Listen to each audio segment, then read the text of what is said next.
Bonjour.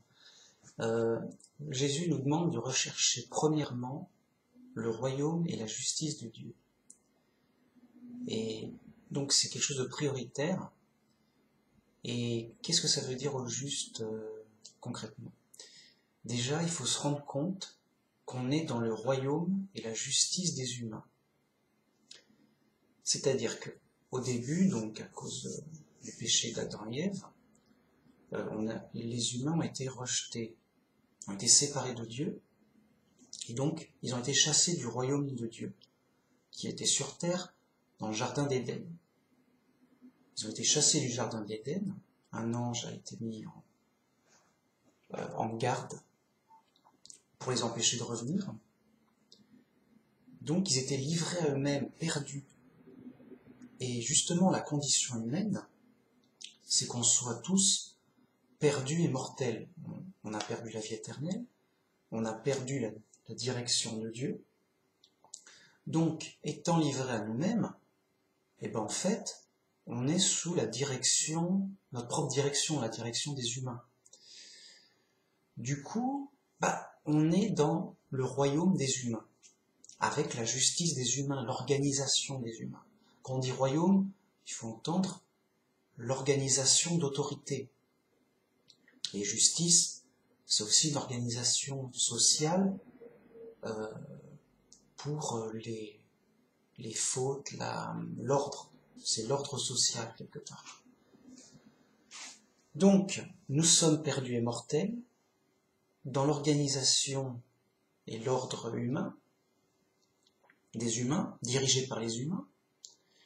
Et l'humain étant ignorant et limité, et donc ça donne ce que ça donne. Vous voyez, on peut pas faire des miracles, c'est clair. On fait ce qu'on fait. On se débrouille, on machine, on fait des choses, quoi. Pourquoi pas? Faut bien survivre, faut bien s'occuper, faut bien gérer les choses, quoi, comme on peut. Mais notre condition reste perdue et mortelle. Que dire de l'organisation humaine? La politique, c'est des luttes de pouvoir pour savoir qui va commander, qui va diriger. Donc, dans ces luttes de pouvoir et ces disputes incessantes, à savoir comment bien organiser le pays, qui a raison, qui a tort, on demande aux citoyens ignorants de voter pour on ne sait qui, pour faire on ne sait quoi. On demande aux ignorants de choisir leur chef. À un moment, on voit bien que si l'opinion dirige, l'ignorance est reine. C'est l'ignorance qui nous gouverne, quoi. Autant dire qu'on est bien perdu. C'est bien le cas, quoi. C'est qui ton chef? Ah, mon chef, c'est l'ignorance. Ah, d'accord, là, on se comprend. Alors, une ignorance relative, une ignorance humaine. Nos dirigeants humains, ils font plus ou moins ce qu'ils peuvent, plus ou moins intelligemment, plus ou moins honnêtement, et ça roule plus ou moins. Bon, après, ça change, il y a... mais on peut pas voir plus, de toute façon, on peut pas voir mieux. En ce qui concerne la justice, et là, notre problème, c'est qu'on est limité, on peut pas tout savoir. Donc, quand il y a un crime ou un délit, qui a fait le coup? Il faut le chercher, il faut les preuves. On ne sait pas vraiment. Puis quand bien même on trouverait le coupable, ce qui n'est pas évident. Ok, il a fait telle chose. Qu'est-ce que ça vaut? Je sais pas, il a volé un vélo. Bon, alors, ok, qu'est-ce qu'on lui fait? Qu'est-ce que ça vaut en peine? Là encore, c'est variable. L'idée de justice humaine est variable. Oui. Écoutez, on peut même tout excuser ou alors tout justifier. Et oui, peine de mort. Pourquoi? Si on laisse les gens voler les vélos, puis après, on s'en sort plus. Donc, oui, mais non. Enfin, Ou alors bon, il a volé un vélo, mais faut le comprendre, il avait besoin d'un vélo, il est pauvre et tout. Ouais, bon, allez, ça passe pour cette fois. Enfin, on peut tout, il y a tous les cas de figure, parce que c'est subjectif, et c'est à la tendance, c'est selon... Bon, on est embêté, mais il faut bien un minimum d'ordre dans ce désordre, si j'ose dire. Donc, la justice humaine, bah, elle fait ce qu'elle peut, et elle fait de son point de vue, sa justice de son point de vue.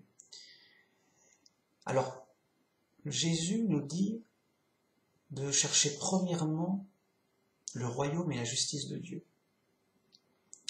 C'est-à-dire que, conscient qu'on est perdu, donc qu'on est dans le mauvais endroit, et que ça va pas, quoi. Il nous dit, mais cherchez le bon endroit, cherchez à vous sauver, sauvez-vous. Bien. Et donc, tout le projet du chrétien, c'est d'aller au royaume de Dieu et de satisfaire à la justice de Dieu. C'est-à-dire que si moi, je fais moi-même ma justice, ce sera juste mais de mon point de vue. Je dirais oui, lui il est méchant, il mérite ça, lui il est gentil, il mérite ça, mais de mon point de vue.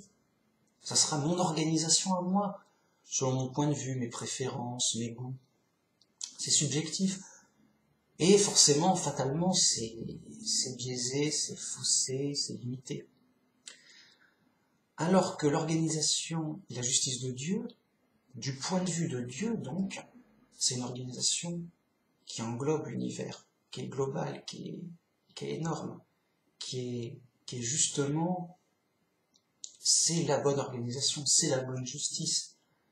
C'est-à-dire que c'est Dieu qui sait tout et qui peut bien juger les choses. C'est Dieu qui sait tout et qui peut bien diriger les choses aussi. C'est Dieu qui peut tout et qui peut organiser les choses parfaitement. Aussi bien donc en organisation du pays, de l'environnement, que dans la justice. Donc c'est évidemment le royaume de Dieu qu'on doit chercher à tout prix. Alors je vais mettre le passage. Matthieu 6.33. Cherchez premièrement le royaume et la justice de Dieu. Et toutes ces choses vous seront données par-dessus. C'est-à-dire que si vous êtes au royaume et sous la justice de Dieu, c'est bon. Le reste, c'est accessoire. Tout vous sera donné en plus. C'est-à-dire que vous avez le principal, et tout le reste ira de soi, et vous l'aurez amplement. Voilà. Alors que les gens, en général, ils cherchent des richesses dans un monde chaotique et qui, de toute façon, ils perdront leur richesse. De toute façon, il faut bien mourir un jour, et dès qu'on meurt, déjà, à la base, on perd tout ce qu'on a construit, tout ce qu'on a amassé durant toute sa vie, aussi bien en richesse qu'en notoriété, qu'en pouvoir, qu'en prestige. Hop, c'est bon, t'as plus rien. Ah bah, c'était bien la peine de se donner tant de mal toute sa vie. Voilà. Et d'ailleurs, Jésus prévient directement en Matthieu 6.19, il dit bien, ne vous amassez pas des trésors sur la terre. Il dit bien, ne vous amassez pas des trésors sur la terre. Et il explique, où la teigne et la rouille détruisent, et où le voleur perce et dérobe. C'est-à-dire vraiment, là où les choses se détériorent d'elles-mêmes, de toute façon, il y a des vols, il y a des problèmes, des accidents, c'est chaotique, voilà. De toute façon, à la mort, vous perdrez tout. Voilà. Qu'est-ce qu'il dit? Mais amassez-vous des trésors dans le ciel, où la teigne et la rouille ne détruisent point, et où les voleurs ne percent ni ne dérobent. C'est-à-dire qu'au contraire, amassez-vous des mérites au ciel, des mérites vis-à-vis de Dieu, et là vous aurez une récompense qui ne se détruira pas. Vous aurez un profit vraiment durable pour la vie éternelle, sans risque de vol ou d'accident. C'est vraiment... C'est pour ça que Jésus nous dit, cherchez premièrement ceci. Cherchez ce trésor-là, le royaume et la justice de Dieu. Et donc, le chrétien a comme priorité et justement d'être sauvé par le sacrifice du Christ pour aller au royaume de Dieu et satisfaire la justice de Dieu en suivant les commandements du Christ pour que tout soit conforme et que tout aille bien pour qu'il puisse être vraiment complètement dans le royaume de Dieu sans aucune forme de problème. Et donc il ne s'intéresse pas à s'installer sur terre. Oui, là je vais faire mon appart, ma maison, avec mon ceci, mon cela, je m'installe pour durer. Les gens s'installent pour durer, puis disent oh bah maintenant que je suis bien installé, je vais voter pour le chef du pays qui me convient le mieux suivant mes intérêts, et voilà, il s'installe, il fait sa petite politique, il essaie de changer le monde à son image. Bref, il essaie de faire son royaume sur terre et sa justice à lui sur terre. Ce que le chrétien ne doit pas faire. Le chrétien ne doit pas imposer sa justice, il ne doit pas imposer ses ordres, il ne doit pas faire de politique.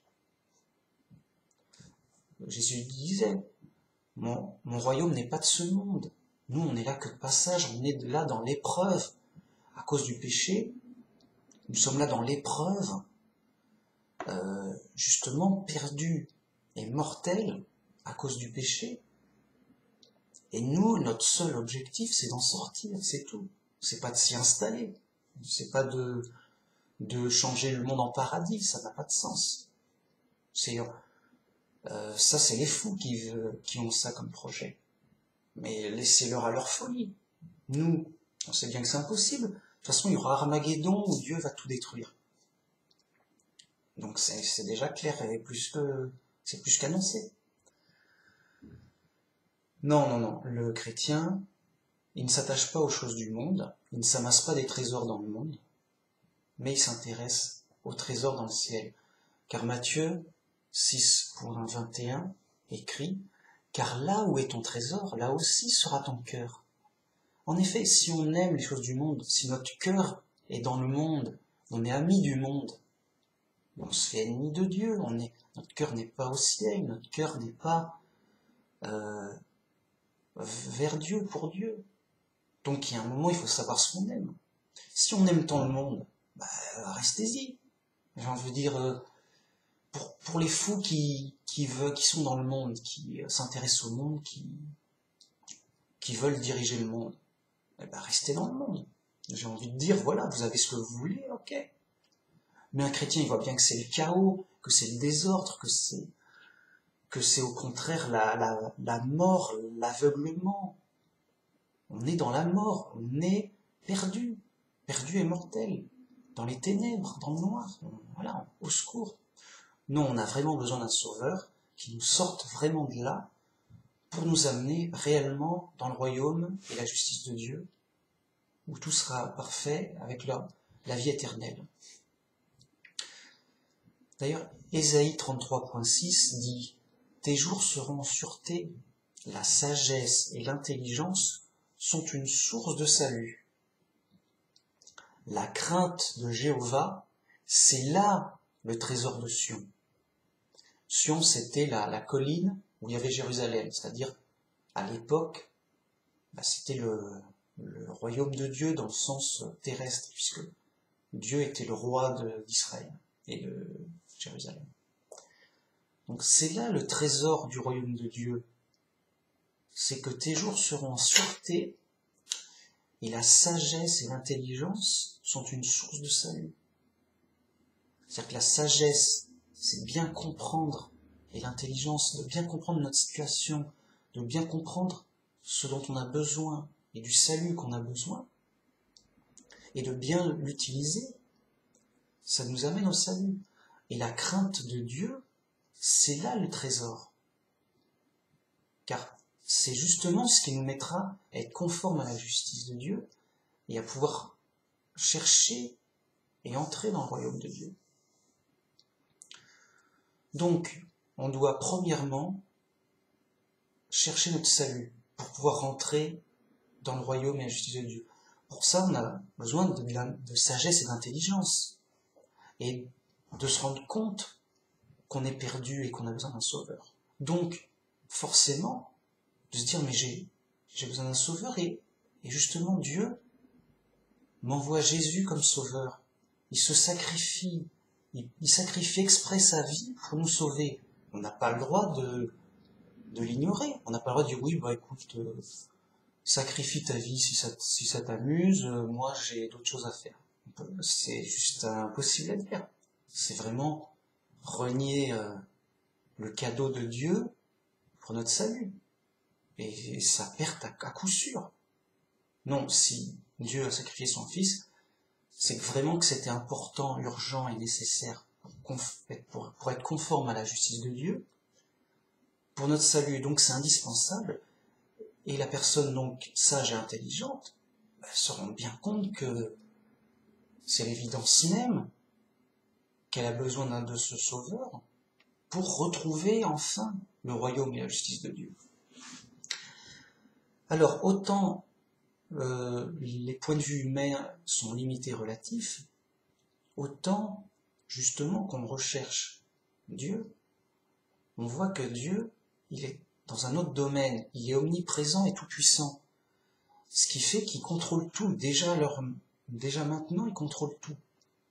Déjà, tout a été prévu pour que ce soit comme ça.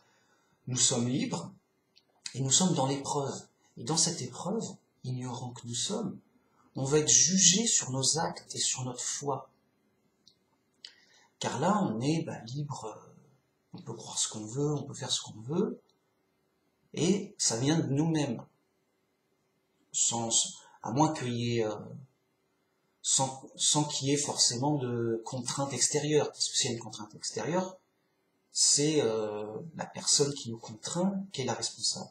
Mais s'il n'y a pas de contrainte, on est là, on a sa propre responsabilité, on agit de nous-mêmes, et donc, dans cette épreuve difficile que nous sommes perdus sur Terre, eh bien, on agit de nous-mêmes, et on croit de nous-mêmes, pourquoi je croirais en ceci plutôt qu'en cela, et on sera jugé sur nos actes et sur notre foi, parce que ça sera venu de nous-mêmes. Et donc, Dieu qui sait tout, fera un jugement là-dessus. Donc, nous, en tant que chrétiens, on ne cherche pas à imposer notre justice et notre royaume en prenant le pouvoir. Non, non, non, c'est tout le contraire en fait. On cherche que ce soit le pouvoir de Dieu et la justice de Dieu, mais pas la nôtre. Et nous, on n'a pas à faire la justice et le pouvoir. Je m'explique. Un chrétien n'a pas à être roi, ou gouvernant, ou faire de politique. Il n'a pas à être juge, ou à rendre la justice. Il n'a pas à faire ça, même soi-disant au nom de Dieu. Oui, moi je fais ça au nom de Dieu, c'est pas moi, c'est Dieu qui m'a dit de faire ça. Non, non, non. Dieu, il t'a dit, suis l'exemple du Christ. C'est-à-dire, n'impose rien de toi. C'est Dieu qui va s'occuper lui-même de faire son royaume et sa justice. On va pas faire le travail à sa place. Donc, un chrétien ne doit absolument rien faire sur terre. C'est-à-dire, il ne doit pas amasser de trésors, il ne doit pas imposer sa justice, et il ne doit pas organiser les choses. Il laisse ça à César, c'est le travail de César. Il ne va pas faire le César. Non, non. C'est Dieu qui va s'occuper de tout ça. Il y aura Armageddon, il va juger la terre, et il va réinstaurer son royaume sur terre lui-même. Et plutôt par la force. Et plutôt complètement, quoi. Parce que c'est son projet, il l'a dit. Voilà. Nous, en tant que chrétiens, donc, on n'a rien à faire sur terre en termes de profit. Tout ce qu'on doit faire, c'est s'amasser des trésors dans le ciel. C'est-à-dire que la justice de Dieu, c'est Dieu qui la rend. Nous, on doit s'appliquer à être conforme à la justice de Dieu. Et donc, pour passer le jugement. Donc, c'est Dieu qui rendra justice, et donc on n'a pas à faire la justice à la place de Dieu, ni même quoi que ce soit à la place de Dieu. Contrairement à d'autres croyants qui sont partis épée en main pour rendre justice au nom de Dieu en tuant à droite et à gauche, comme si Dieu avait besoin d'un garde du corps, ou qu'on le défende, ou que dit écoutez, aidez-moi pour faire mon royaume, faites telle guerre ou telle autre. Vous voyez que ça n'a aucun sens pour un chrétien. Donc à partir de là, notre priorité à nous chrétiens, c'est d'endurer les épreuves du monde dans l'espoir du royaume futur promis avec la justice de Dieu. Et pour bien être conforme à cette justice, il faut suivre l'exemple du Christ, qui est de ne pas se défendre, d'aimer son prochain, même ses ennemis, et vraiment d'être dans la prière pour supporter les épreuves, et se rendre compte que si les choses sont difficiles, c'est normal. C'est l'épreuve pour qu'après il y ait un jugement, et qu'après ce jugement, il y ait le royaume de Dieu pour les chrétiens. Car nous, on a été rachetés de cette prison par le sacrifice du Christ. Il a donné sa vie pour nous racheter. Donc, c'est comme si Christ avait payé pour nous sortir de prison. Donc, en tant que chrétien, on est sorti de prison. Après, on doit imiter le Christ pour être conforme à notre nouveau royaume. C'est-à-dire que nous, là, on est en prison. Jésus a payé pour nous sortir de prison, nous faire sortir de ce royaume sous le royaume humain avec la justice humaine, pour qu'on ait un nouveau royaume, le royaume de Dieu avec la justice de Dieu. Et que donc, puisqu'on aura la vie éternelle dans ce nouveau royaume, qu'on se prépare à déjà être conforme à ce nouveau royaume, et avec sa justice et son organisation. Voilà. Et c'est quand même la priorité du chrétien de retrouver Dieu réellement, directement, et qu'enfin tout aille bien, car toutes les autres choses nous seront données par-dessus. Tout le reste se résoudra de lui-même. Il n'y aura ni mort, ni maladie, ni injustice, ni accident. Vraiment, tout ira bien. On sera des anges au paradis, à savoir qu'on sera ressuscité en ange, et la terre sera transformée en paradis. Ce sera vraiment une transformation de ces choses périssables et anciennes en choses nouvelles et incorruptibles. Voilà, merci. Au revoir.